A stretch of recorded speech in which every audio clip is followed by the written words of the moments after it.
Hello, my name is Alonso Calderon. I am the director of the short film Urana, winner of the Arandas Intercollegiate.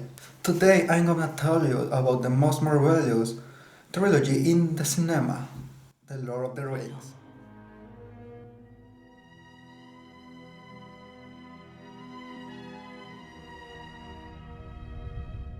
First, what is the best trilogy in the cinema if they are The Godfather, Back to the Future, or the Dark Knight trilogy? Because Peter Jackson took the best fantasy book and made the best movie in the genre. Watch The Godfather. However, I know that the first two are very good. But in the same case of Back to the Future, his latest films is the weakest. With Batman it's difficult. The first one is good, the second is sensational, and the third one is a stupendous closing.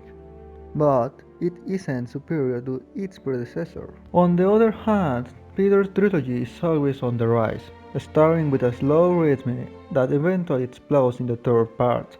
Why? Let's go back to the origins. The dashing J.R.R. Tolkien wrote a speaking novel that the editorial reason was divided into three parts.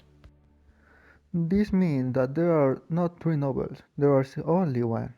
In my opinion, we should see the films as a single production, a single project, a great project. Okay, let's talk about Peter Jackson. He's an eclectic person. How could someone like that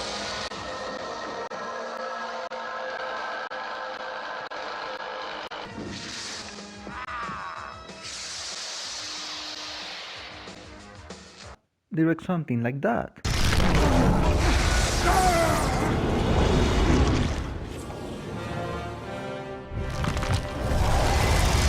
Go back to the shadow. The answer is with a lot of passion, dedication, and love. Pure Star Gorfilm with bad taste, a gradually gained ground, and even earned a nomination for Heavenly Creatures. But let's be honest, he is not considered a director compared to the like of Scorsese.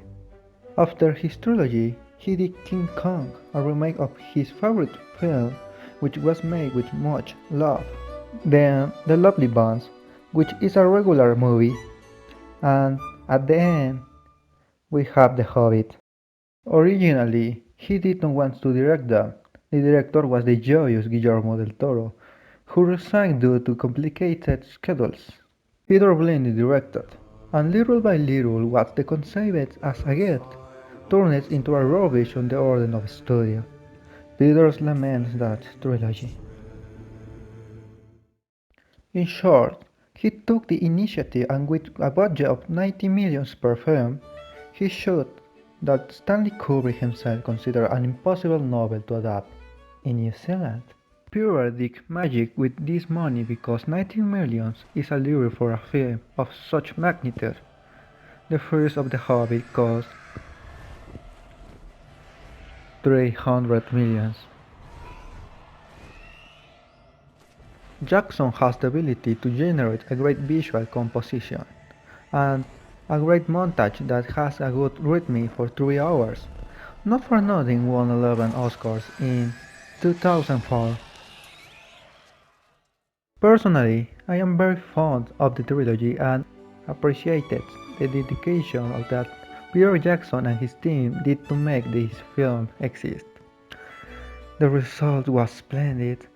If you haven't watched, you are a ridiculous person because these movies exist for almost 20 years ago. A great adventure in which at the end of everything, its director did not want to live. And one more. And at the end of each take, there'd be the silence, and it was like, is Peter going to say, "We've got it, check the gate," or is Peter going to ask for another take? And I think we just, all of us, really just wanted to keep doing more and more takes. One more. Here you go, and action. Looking over at Pete, and you could just see him just not wanting to stop, you know. And The Lord of the Rings by Frodo Baggins. You've finished it. Not quite. There's room for a little more.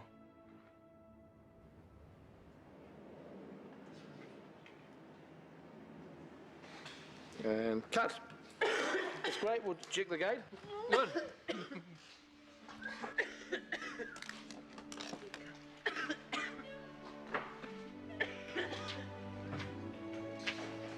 Lovely last shot. Thank you, Pete. Man, I'll never forget it. It's imprinted upon my memory for the rest of my life. Burst into tears. And he just said thank you over and over again. Oh, Peter.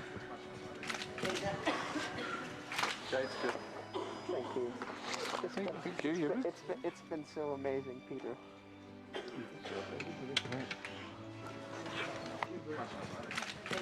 been so amazing. You've been great. Thank you very, very much. Frodo, everybody!